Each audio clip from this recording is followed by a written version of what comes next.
Hi friends, I'm Tilak. You're watching Tech Made Beginning, and today we're going to see how to add a bulleting points on your Canva Docs on your computer. And if you're new to this channel, make sure to click on the subscribe button below. We just quickly move on to the video. So how to add a bulleting points in your Canva document.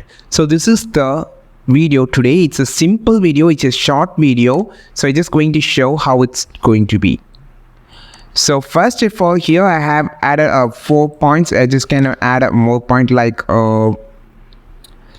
something like this. Okay, so I just need to add a bulleting points for this 5 words. So first of all, you just need to select the text or points. You just need to add bulleting points.